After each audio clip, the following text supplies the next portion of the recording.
Sa bayan ng San Mateo, kilala ang pangalan ni Don Juancho.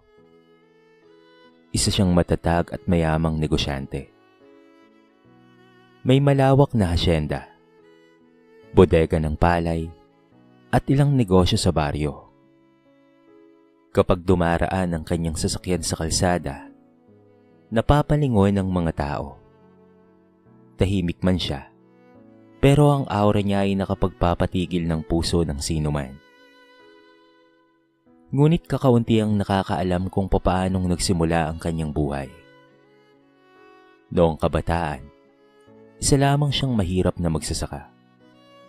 Wala siyang sariling lupa, walang puhunan, at bawat araw ay laban sa gutom at kahirapan.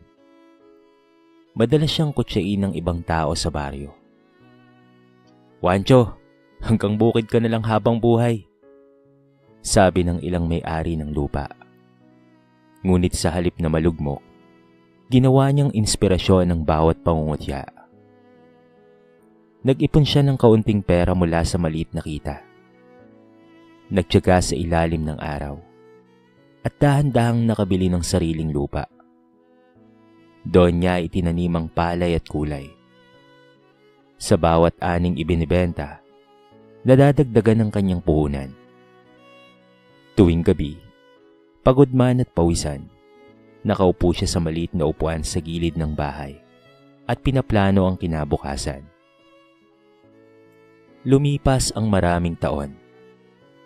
Ang dating mahirap na binata ay naging isa sa pinakamayamang tao sa buong bayan. Ngunit kasabay ng pagyaman ay ang matinding paniniwala sa estado ng buhay. Para kay Don Juancho, ang halaga ng tao ay nasusukat sa edukasyon at yaman. Nagkaroon siya ng 3 mga anak, si Shera, Juliet, at Romeo. Ipinagmamalaki niya sina Juliet at Romeo dahil nakapagtapos sila sa Maynila at nakapag-asawa ng mayayamang tao. Ngunit si Shera, ibang kwento. Mabait at maunaway naman siya. Sadyang nasira lang talaga siya sa mata ng kanyang ama nang pinili niyang mag-asawa ng isang simpleng magsasaka, si Lando, dating tauhan nila sa bukid. "Sa dami ng lalaki sa bayan, magsasaka pa ang pinili mo," sigaw ni Don Juancho kay Shera. "Papa, mabait po si Lando at mahal na mahal niya ako. Masipag siya at mapagkakatiwalaan," sagot ng dalaga habang nanginginig ang kanyang tinig. "Napakababaw ng dahilan mo, Shera. Ikaw pa naman ang inaasahan ko. Mamili ka. Kung gusto mong manatiling anak pa ang turing ko sa'yo, iwan mo yung lalaking yun. Pero kung mas pipiliin mo siya, mabuti pang umalis ka na lang sa pamamahay ko." Mas pinili ni Shera si Lando. Kaya naman simula noon, tila nawala ang pagmamahal ng matanda sa kanyang panganay na anak. Ngunit sa puso ni Shera, mahal niya ang kanyang ama. Pero mas pipiliin niya ang kanyang minamahal na si Lando. Dito niya natagpuan ang pagmamahal na buo at pagmamahal na may respeto. Bagaman hindi na sila maayos ng kanyang ama tulad ng dati, pero patuloy pa rin niyang sinusubukang patunayan kay Don Juancho na ang totoong halaga ng tao ay hindi nasusukat sa yaman. Pero walang pagbabago. Hindi pa rin tanggap ng kanyang ama ang lalaking pinili niya. Sapagkat para kay Don Juancho, ang nais niya sa kanyang anak ay isang lalaking may kaya sa buhay, may pinag-aralan, at mula sa mayamang pamilya. Sapagkat ayaw niya nang maranasan pa ng kanyang mga anak ang naging buhay niya noong kabataan niya. Mga panahong mahirap pa lamang siya. Ang nais niya ay maging maginhawa ang buhay ng mga ito hanggang sa kanyang kaapu-apuhan. Lumipas ang mga araw, buwan at taon. Hanggang sa tuluyan na ngang nagsama sina Lando at Shera. Hindi sila napigilan ni Don Juancho. Nagkaroon sila ng 2 anak. Ito ay sina Joaquin at Pablo. Lumaki sila sa maliit na bahay sa gilid ng bukid. Gawa sa kahoy at yero. Madalas kapag umuulan, tumutulo ang tubig sa butas ng bubong. Kapag tag-init naman, mainit ang simoy ng hangin. Ngunit puno ng pagmamahalan ang kanilang tahanan. Minsan ay napapaisip si Lando na kung hindi siya pinili ni Shera, malamang ay hindi nito nararanasan ng hirap. Ayaw man niyang mahirapan ang kanyang asawa at mga anak, pero wala siyang magawa sapagkat siya ay isang magsasaka lamang. Mahal, pasensya na kayo kung ganitong buhay lang ang naibibigay ko sa inyo sa ngayon. Sa totoo lang nahihiya na ako sa iyo. Hindi mo dapat nararanasan to. Dapat ay maayos ang buhay mo. Pero salamat mahal dahil kahit ganito ako pa rin ang pinili mo. Malungkot na saad ni Lando. Ano ka ba naman, mahal? Mas gusto ko ang buhay na ito kasama ka. Kasama ang mga anak natin. Isa pa, hindi mo naman kami pinapabayaan. Hindi naman tayo nagkukulang sa pagkain. Hindi ka naman nagkukulang sa pagmamahal mo sa amin. Mahal kita, Lando. Huwag kang mag-isip ng ganyan. Palakihin natin ang ating mga anak ng magkatuwang. Palakihin natin silang may respeto sa kapwa at marunong dumiskarte sa buhay. Niyakap ni Shera ang kanyang asawang si Lando. Naiintindihan niya kung bakit nakakaramdam ito ng ganito. Salamat mahal Salamat. Umasa kang nandito ako palagi sa tabi niyo. Hindi ko kayo iiwan. At ganun nga ang ginawa nilang mag-asawa. Pinalaki nila ang kanilang mga anak na may respeto at magalang sa bawat tao. Bagaman hindi marangya ang kanilang pamumuhay, pero puno naman ng pagmamahalan ang kanilang tahanan. Lumipas ang ilang mga taon, hanggang sa nagbibinata na ang kanilang mga anak. Matabang pa rin ang pakikitungo sa kanila ng kanilang lolo, pero hindi iyon inalintana ng dalawa. Tinuruan sila ng kanilang mga magulang na rumispeto at huwag magtanim ng sama ng loob. Tuwing madaling araw, gumigising ang magkapatid upang samahan ang kanilang ama sa bukid. Natutunan nilang mag-araro, magtanim, mag-ani, at magbuhat ng mabibigat na sako ng palay. Isa itong aral ng sipag, tiyaga, at disiplina. Bagay na maaaring hindi nila matutunan sa mansyon. Si Lando at Shera ay laging nagtuturo ng kabutihan at respeto at ipinapaalala sa kanila ang halaga ng bawat pawis na kanilang inilalagay sa lupa. Isang hapon, habang nagpapahinga sa ilalim ng punong mangga, may dumaan na mamahalin at magandang sasakyan. Kuya, di ba sasakyan ni Lolo yun? Sabi ni Pablo sa kanyang nakatatandang kapatid. Napatingin si Joaquin. Oo nga no. Excited silang kumaway at tinawag ang kanilang lolo. Lolo! Ngunit sa kasamaang palad, ay hindi sila nito pinansin. Para bang hindi sila nakita. O para bang hindi sila kilala. Kuya, bakit kaya ganun no? Hanggang ngayon ay ayaw pa rin sa atin ni Lolo. Di pa mga apo rin naman niya tayo? Tanong ni Pablo. May halong lungkot. Napabuntong hininga si Joaquin. Sapagkat kahit siya, hindi rin niya alam kung ano ang sagot. Siguro, dahil mahirap lang tayo. Pero hayaan mo na Pablo.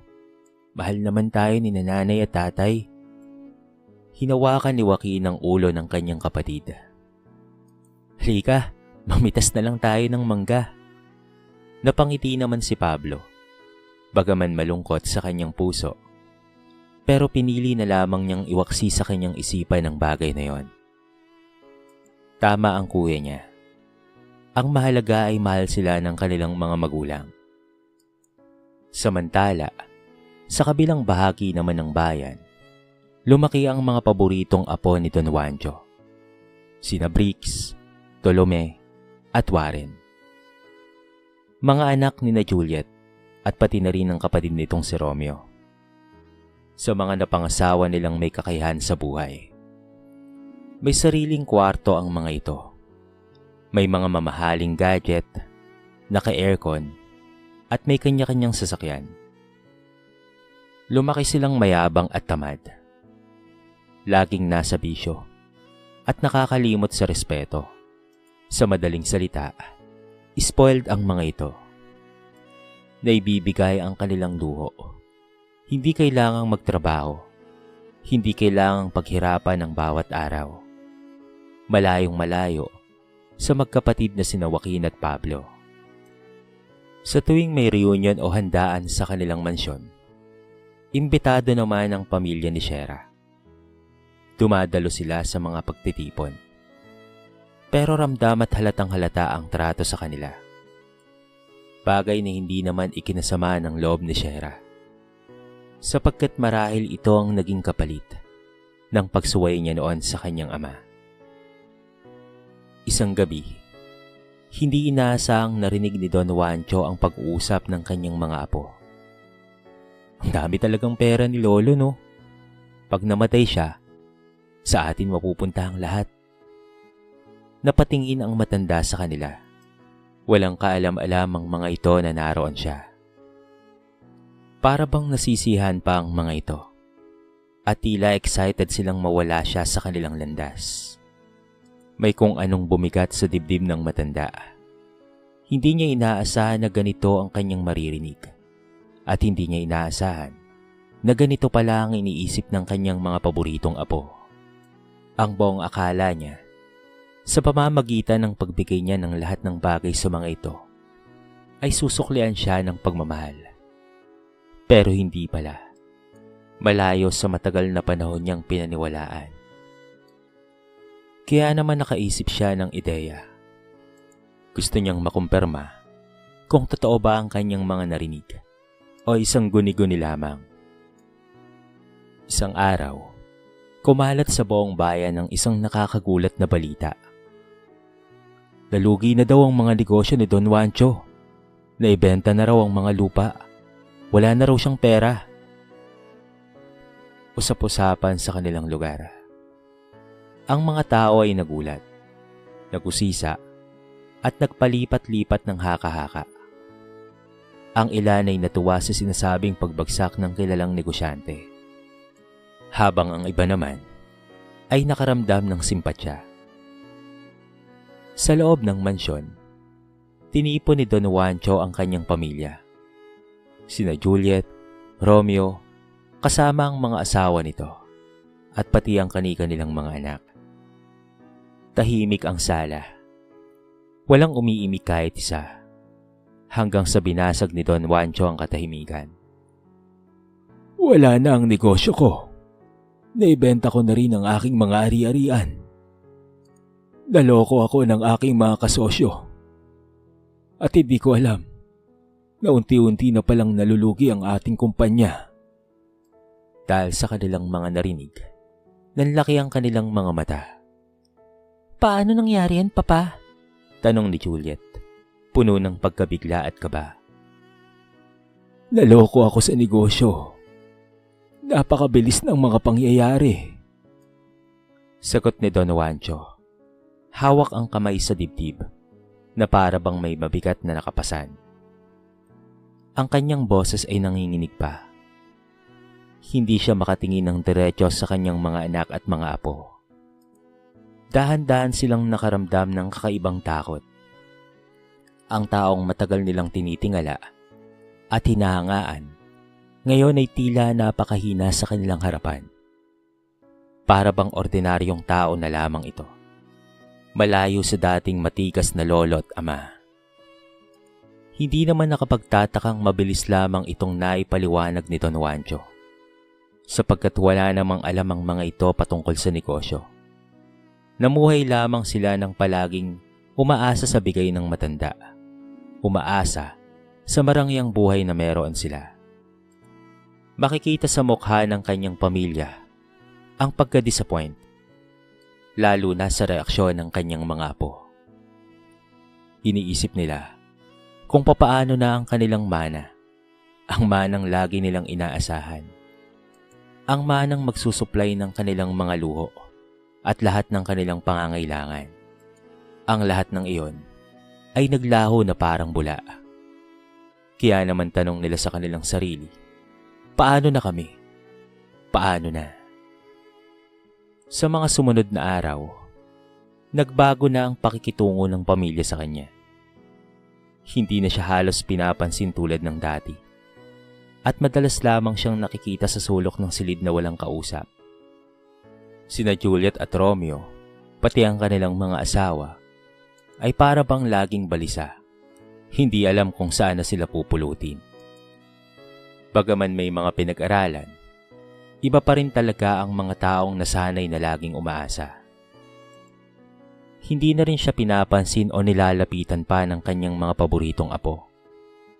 Kung noon ay halos dikit na dikit ang mga ito sa kanya, ngayon ay para bang pinandidirian siya. Madalas rin niyang maramdaman na kinaiinisan siya ng mga tao sa mansyon. Wala na ang kanilang mga kasambahay. Wala na rin ang kanilang mga tauhan. Kaya naman ang tanging natitira na lamang kay Don Juancho ay ang kanyang mansyon na pinagbabalakan pang ibenta ng kanyang pamilya. Isang gabi, habang nakatambay sa maluwag na sala, narinig ni Don Juancho ang pag-uusap ng kanyang mga apo. Kung wala ng pera si Lolo, bakit pa natin siya alagaan, hindi ba? Oo nga no, pero maganda siguro kung mailipat na sa atin ang mana ng mansyon na ito. Para naman maibenta na natin at magkaroon tayo ng pera. Muli, parang sinaksak ang puso ni Don Juancho.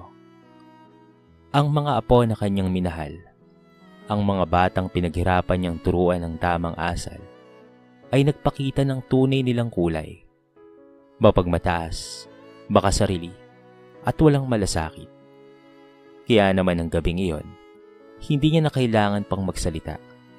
Nakaupo siya sa tabi ng bintana, nakatingin sa labas ng kalsada, at nagmumuni-muni patungkol sa kabataan, sa tagumpay, at sa mga taong tunay na nagmamalasakit sa kanya.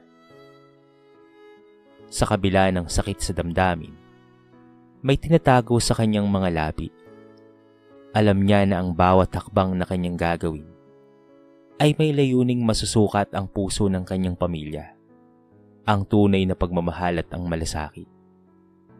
Hanggang sa naisip niya ang isa niya pang anak na si Shera. Ilang linggo ang lumipas at dumating ang araw na kailangan niya ng lisanin ng mansyon. Hindi dahil sa pinatalsik siya o pinalayas, kung hindi dahil gusto niyang ipakita sa lahat na ang yaman ay hindi sukatan ng tunay na pamilya. Habang binabagtas niya ang lumang hagdan at pinagmamasdan ang malalaking kwarto na minsan niyang pinuno ng aliw at kasaganaan, naalala niya ang bawat tawa, bawat mga kwentuhan, at bawat sandaling minamahal niya ang mga taong iyon. Pero hindi pala siya totoong minamahal, kung hindi ang kanyang pera lamang. Sa likod ng kanyang isipan, may planong matagal na niyang inihanda. Isang lihim na pagsubok para sa puso ng bawat anak at pati na rin ng kanyang mga apo. Alam niyang darating ang panahon na magliliwanag sa lahat kung sino ang tunay na nagmamalasakit sa kanya at kung sino ang nagmamahal lamang dahil sa kanyang yaman. Matapos niyang iwan ang mansyon at maramdaman ng malamig na trato sa kanya ng kanyang mga apo, wala nang ibang lugar na mapupuntahan si Don Juancho kung hindi ang tahanan ng kanyang panganay na si Shera. Ang maliit na bahay na dati niyang tinitignan bilang isang simpleng tirahan ng kanyang anak at pamilya nito, na minsan niyang itinakwil sa kanyang buhay. Pamilyang hindi humingi sa kanya ng tulong, hindi nagpabigat, at hindi umasa ng kahit ano sa kanya. Lumapit siya sa munting bahay. Naalala niya ang mga panahong tinakwil niya ang kanyang anak. at pinagsalitaan niya ng masakit ang asawa nitong si Lando. Huminga siya ng malalim at pagkatapos ay kumatok sa pinto. Hindi niya alam ang magiging reaksyon ng mga ito at hindi rin niya alam kung tatanggapin ba siya o hindi. Pagbukas ng pintuan, bumungad sa kanyang harapan ng mag-asawang Lando at Shera. Naroon din ang dalawang magkapatid na sina Joaquin at Pablo, nakaupo sa lamesa. Papa? Gulat na sabi ni Shera. Hindi makapaniwala na sa unang pagkakataon ay pumunta sa kanila ang kanyang ama. Nakatayo ito sa kanilang pintuan. May daladalang maliit na bag at merong matinding lungkot sa mga mata. Pwede ba akong makituloy muna? May ina niyang tanong. Ang tinig niya ay puno ng lungkot at kaunting hiya. Pero hindi siya pwedeng umatras sapagkat kasama ito sa plano niya. Nais niyang malaman kung ano ang magiging reaksyon ng kanyang anak at ng pamilya nito. Nais niyang malaman kung buong puso ba siyang tatanggapin. Kahit pa hindi naging maganda ang kanilang nakaraan. Lalo pat sa sitwasyon niya ngayon na ang alam ng lahat ay walang-wala na siya. Ngunit laking gulat na lamang niya nang biglang ngumiti ang kanyang anak na si Shera, pati na rin ang asawa nito. Hindi sila nagdalawang isip na papasukin ang kanilang ama. Papa, halika po kayo, pasok po kayo sa aming munting bahay. Sabi ni Shera. Balugod po namin kayong tinatanggap, Don Juancho. Dugtong naman ni Lando. At pinapasok nga nila ang matanda. Bagaman alam nila ang nangyari dito, sapagkat nakarating sa kanila ang mga bali-balita, pero hindi mahalaga sa kanila ang bagay na yon. Hindi rin mahalaga ang nakaraan. Masakit man ang naging nakaraan nila, baliwala yon, sapagkat para sa kanila, ama pa rin ni Shera ang matanda. At para kay Lando, dapat niya itong respetuhin. Samantala, ang mga kamay ni Don Juancho ay nanginginig. Hindi dahil sa takot, kung hindi dahil sa damdamin. Hindi niya inaasahang tatanggapin siya ng maluwag sa bahay na yon. Sa bahay ng pamilyang minsan niyang itinakwil at hindi pinahalagahan. Maya-maya ay lumapit sina Joaquin at Pablo, ang dalawang binatang apo na lumaki sa simpleng buhay sa bukid. Lolo, masaya po kami at narito ka. Masaya nilang pagtanggap sa matanda. Lolo, maupo po kayo. Magluluto po kami ng sabaw para sa inyo. Halos mamula-mula ang mata ni Don Juancho. Hindi niya inaasahan na ganito kagalang at karespeto ang kanyang mga apo kay Shera. Maasikaso at ramdam niya ang pagmamahal. Bagay na ni minsan ay hindi niya naramdaman sa kanyang mga paboritong apo. Kaya naman napapaisip ang matanda. Para bang may kung ano sa puso niya ang nagsisisi. Hindi siya nakatanggap ng sumbat, ni hindi man lamang siya tinanong kung ano ang nangyari sa kanyang negosyo at bakit ito nalugi. Walang pag-aatubiling tinanggap siya sa bahay na yon at tinrato bilang isang pamilya. Doon rin niya nakita na bagaman hindi maalwan ang kanilang buhay, pero puno naman ng saya at pagmamahalan. Malayong malayo sa atmosphere ng mansyon, sapagkat madalas, nagiging masaya lamang ang mga ito kapag meron siyang naibibigay. Pero dito, simpleng salo-salo lang ay masaya na sila. Pinagkakasya kung ano ang meron sila. At hindi uso ang usaping yaman, karangyan o mga luho. Simpleng buhay, simpleng pamilya, o at hindi mansyon, pero talaga namang matatawag na tahanan. Sa mga sumunod na linggo, araw-araw nakasama ni Don Juancho ang kanyang dalawang apo. Nakatutok siya sa bawat kilos nila, sa pagtulong sa bukid, sa pagluluto, sa pag-aalaga ng mga hayop, at sa mga simpleng gawain sa bahay. Nakita niya ang kabutihan sa kanilang mga puso, ang pagiging mapagpakumbaba, at ang tapat na pagmamahal na hindi hinuhusgahan ng estado sa buhay. Isang gabi, habang magkaharap sa maliit na lampara sa silid, narinig niya ang usapan ng magkapatid. "Kuya, nakakatuwa no? Dati pinapangarap lang natin na pansinin tayo ni Lolo. Ngayon dito na siya sa atin nakatira at nakakasama natin siya araw-araw. Sana dito na lang siya palagi at sana hindi na siya umalis sa atin," sabi ni Pablo, at makikita sa kanyang mga mata ang kasiyahan. Hinawakan ng kanyang kapatid ang kanyang ulo. "Oh Pablo, masaya rin ako at narito si Lolo. Ganito pala ang pakiramdam kapag may lolong kasama no?" Masayang pag-uusap ng magkapatid. Habang si Don Juancho naman ay halo-halo ang pakiramdam na nararamdaman. Masaya sapagkat narinig niya ang pag-uusap ng kanyang mga apo. Naiiyak sapagkat nanghihinayang siya sa mga panahong hindi niya ito nakasama. Malungkot sapagkat sana noon pa man ay pinaramdam na niya ang pagiging lolo sa mga ito. Hindi na malaya ni Don Juancho na tumutulo na pala ang kanyang mga luha. Hindi niya inakala na sa kabila ng hirap at simpleng pamumuhay, sa kabila ng hindi niya pagpansin sa mga ito, ang kanyang dalawang apo ay may puso para sa kanya. Sa unang pagkakataon, sa maraming taon, naramdaman niya ang tunay na pagmamahal. Hindi dahil sa yaman, kung hindi dahil sa kabutihan at malasakit. Habang lumilipas ang mga araw, mas lalo pang tumibay ang relasyon nila. Ang tawanan, simpleng kwentuhan, at pagtutulungan sa bukid ay nagbigay ng bagong sigla sa puso ni Don Juancho. Dito niya naunawaan na ang yaman ay pansamantala, ngunit ang pagmamahal at malasakit ay panghabang buhay. Sa bawat hapunan, bawat gabi na magkakasama sila sa maliit na sala, ramdam niya na muli siyang nabuhay. Ramdam niya na muli siyang nagkaroon ng pamilya. Sa mga mata ng dalawang apo, sa kanilang mga ngiti, at sa simpleng pagmamahal na hindi nasusukat sa halaga ng salapi. Lumipas ang ilang buwan mula nang lumipat si Don Juancho sa tahanan ni Sierra, Joaquin, Pablo, at Lando. Sa bawat araw na lumilipas, mas lalo niyang nauunawaan ang kahalagahan ng malasakit at pagmamahal ng isang pamilya. Pamilyang walang hinihinging kapalit.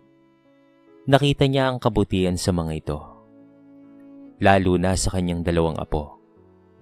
Gumigising ng maaga, tumutulong sa mga magulang, nagluluto, nag-aalaga sa kanya ng buong puso. Bagay na hindi niya naranasan sa mga apong pinaglaanan niya ng panahon. Sa katunayan, patuloy ang pagpapakita ng mga ito ng pagkasama ng ugali. Sina Bricks, Tolome, at Warren, ang tatlong ito ay nalulong sa bisyo, kasama pa ang sugal at luho. Sa tuwing bumabalik si Don Juancho sa kanilang mansyon, nakikita niya ang kawalang respeto sa kanya at ang kasakaman ng kanilang mga mata. Isang gabi, habang naglalakad si Don Juancho sa bakuran, nakaramdam siya ng kakaibang saya sa bawat sandaling kasama ang dalawang apo. Sa isip niya, nakatakda na niyang sabihin ang kanyang lihim. Ang lihim na pagsubok sa bawat miyembro ng pamilya. Nasaksihan niya sa kanyang mga mata kung sino ang tunay na nagmamalasakit at sino ang nagmamahal lamang sa kanya dahil sa kanyang yaman. Dumating ang isang huling pagkakataon upang subukin ng pamilya. Tinipon niya ang lahat sa malaking sala, isang lugar na puno ng alaala ng kanyang tagumpay at kapangyarihan. Tahimik ang bawat isa. Ramdam ang tensyon sa hangin. Ang mga paboritong apo ay nakangiti ngunit may halong kaba. Hindi nila alam ang plano ng kanilang lolo. Huminga ng malalim si Don Juancho. Ramdam ang kaba at pananabik sa dibdib. Panahon na para ilahad ang lahat. Tahimik ang malaking sala. Bawat isa'y nakatutok sa kanya. Ang kanyang mga anak, mga paboritong apo, at lalo na sina Joaquin at Pablo na tahimik na nakatingin, puno ng paggalang. Naroon din ang kanika nilang mga asawa, kasama rin sina Lando at Shera. Lolo, ano bang drama to? Bakit tayo nagtipon-tipon dito? Wala namang halaga na kung magsama-sama pa tayo. Wala naman na kaming manang mapapala sa inyo. Diretsyong sabi ni Briggs. Ganun ba? May gusto lang akong sabihin sa inyo. Seryosong pahayag ng matanda. Ang tinig ay may halong seryosong kapayapaan. Tahimik ang lahat. Ramdam ang bigat ng sandali. Sa totoo lang, hindi ako nalugi. Sinubukan ko lang kayo. Wika niya, habang tumititig sa mga mata ng bawat isa. Nagulat ang kanyang mga anak at pati na rin ang kanyang mga apo. Hindi nila maintindihan kaagad ang ibig sabihin. Gusto kong malaman kung sino ang tunay na nagmamalasakit sa akin. Dagdag ni Don Juancho. At pagkatapos ay tumingin kay Joaquin at Pablo. Sila ang tumanggap sa akin. Sila ang nag-alaga. Sila ang nagpakita ng tunay na pagmamahal na hindi nasusukat sa yaman. Bagay na hindi ko naramdaman sa inyong tatlo, Briggs, Tolome, at Warren. Narinig ko ang pag-uusap nyo. Narinig ko ang mga plano nyo patungkol sa mga kayamanan. Hindi nyo ako minahal dahil lolo nyo ako. Minahal nyo lang ako dahil sa yaman na meron ako. Napayuko ang tatlo. Hindi sila makapaniwala na narinig ng kanilang lolo ang kanilang mga pinag-usapan noon. Hiyang-hiya sila at ramdam ang kahiyan sa kanilang mga puso. Hindi nila inaasahan na ang kanilang kasakiman, tamad na pag-uugali at kawalang respeto sa kanilang lolo ay mabubunyag sa ganitong paraan. Si Don Juancho, sa kabilang banda, ay nakaramdam ng lubos na kagalakan. Ang dalawang apo na noon ay hindi nila tanggap, ang siya pa palang magpapakita ng kabutihan at malasakit sa kanya. Ang katangiang hindi kayang bilhin ng anumang yaman. Habang nakatingin sa kanilang mga mata, ramdam niya ang pag-asa at pagmamahal na matagal na niyang hinihintay.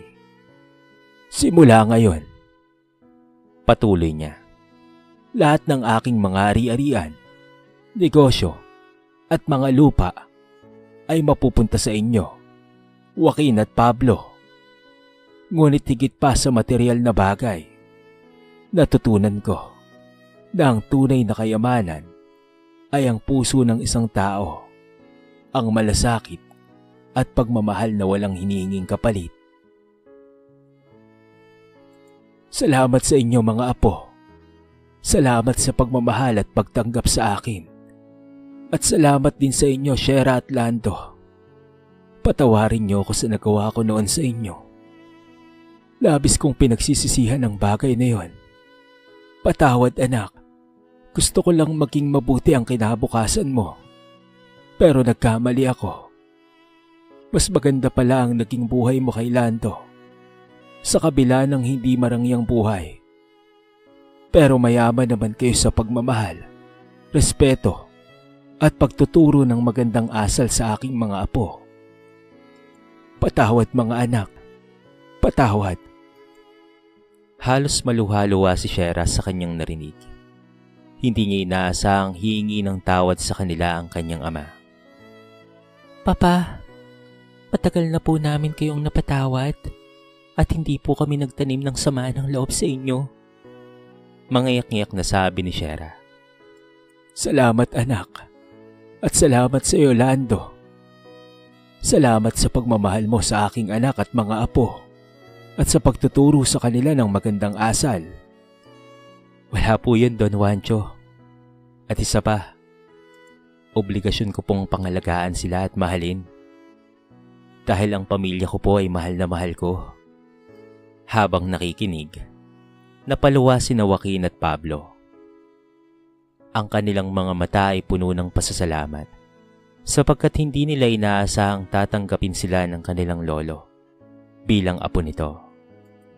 Samantala, sina Briggs, Tolome at Warren ay napailing kasama ang mga magulang nito.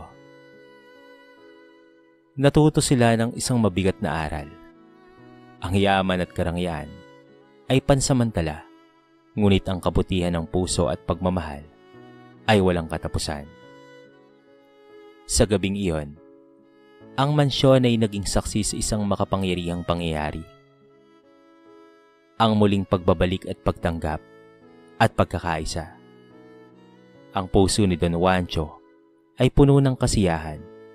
Sa wakas ay natagpuan niya ang tunay na pamilya na hindi nasusukat sa estado sa buhay, yaman o titulo. At sa unang pagkakataon sa maraming taon, ngumiti siya ng buong puso, ramdam ang kapayapaan, at alam na ang kanyang mga apo ay nagpakita ng kabutihan na walang kapantay, isang pagmamahal na wagas at tapat.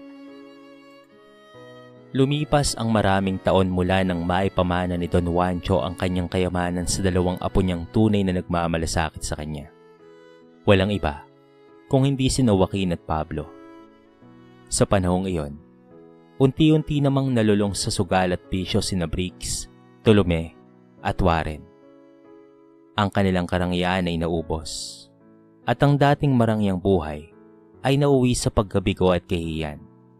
Ngunit sa kabila ng lahat, hindi nagbago ang pagmamahal at malasakit ng dalawang apo. Si Joaquin at Pablo, na lumaki sa simpleng buhay ng bukid at sa tahanan ng pagmamahalan, ay naging huwaran ng halimbawa ng kabutihan at pagsusumikap. Hindi sila naging mayabang, hindi nagpadala sa yaman, at sa halip, pinagsikapan nilang palaguin ang mga negosyo ng kanilang lolo, habang nagbibigay rin ng tulong sa mga kapwa nilang magsasaka at pati na rin mga nangangailangan. Itinatag nila ang isang maliit na paaralan sa bayan para ang mga batang mahihirap ay magkaroon ng pagkakataon na makapag-aral. Tuwing may proyekto sa bukid, sila ang nangunguna sa pagtuturo ng sipag, tiyaga at disiplina. Sa bawat ngiti ng mga batang natutulungan nila, ramdam ni Don Juancho ang tunay na kagalakan, isang kasiyaan na hindi maibibigay ng salapi. Hindi siya nagkamali sa pagpili ng pinamanahan, sapagkat nagkaroon ito ng saysay. Hindi naman sarado ang puso ni Don Juancho sa kanyang mga apong lumis ng landas. Hinihintay niya lamang ang pagbabalik ng mga ito, sapagkat plano rin niya itong tulungan kapag dumating ang araw na maisipan nilang magbagong buhay. Samantala, sa bahay ni Shera, gabi-gabi ay puno ng tawanan, kwentuhan, at simpleng kaligayahan. Si Don Juancho, kahit matanda na, ay nagiging bata sa tuwing kasama ang dalawang apo at ang mag-asawang Shera at Lando. Sa veranda, habang tinatanaw ang bituin at naririnig ang huni ng mga kuliglig, madalas niyang sabihin, Ngayon ko lang naintindihan, hindi pala kayamanan ng sukatan ng tunay na pamilya, kung hindi puso. Sa kabila ng kanyang edad, naramdaman niya ang kapayapaan at katiwasayan. Ang dalawang apo na dati ay itinuturing na mahirap at hindi paborito, ngayon ay naging haligi ng kanyang pamilya. Pinatunayan nila na ang kabutihan, pagmamahal at malasakit ay mas mahalaga kaysa sa anumang yaman. Sa uling sandali ng buhay ni Don Juancho, nakaupo siya sa veranda. Hawak ang kamay ni Joaquin at Pablo. Ang kanyang mga mata ay puno ng luha at ngiti. Alam niya na ang kanyang pamilya ay hindi lamang may yaman sa lupa o negosyo, kung hindi may kayamanang hindi matutumbasan. Ito ay ang pagmamahalan at malasakit. Sa uling pagkakataon, ngumiti siya. Dahil sa wakas, natagpuan niya ang tunay na pamilya. Isang pamilyang hindi nasusukat sa estado ng buhay, kung hindi sa puso. Isang pamilyang tunay na nagmamahalan, nag-aaruga at hindi nagtatangi. Ang simpleng bahay sa gilid ng bukid na minsang tinutokso ng iba ay naging kanlungan ng tunay na kasiyahan at pagkakaisa. Dito na po nagtatapos ang ating maiksing kwento sa araw na ito. Sana po ay nagustuhan nyo at sana po ay kinapulutan nyo ng maraming aral. Kayo mga kabarangay, anong masasabi nyo sa ating kwento? I-comment nyo naman po sa baba ang inyong mga reaksyon at babasahin natin ang lahat ng yan. I-comment nyo na rin kung taga saan kayo para naman malaman ko kung hanggang saan nakaabot ang video na ito. Paki-like and share na rin po ang ating kwento para mapakinggan rin ng iba. At kung bago ka pa lamang sa ating channel, baka naman pwedeng pakihit ang subscribe button at bell notification button para palagi kang updated sa mga bago nating upload na katulad nito. So paano mga kabarangay? Hanggang sa muli. Thank you so much and peace out.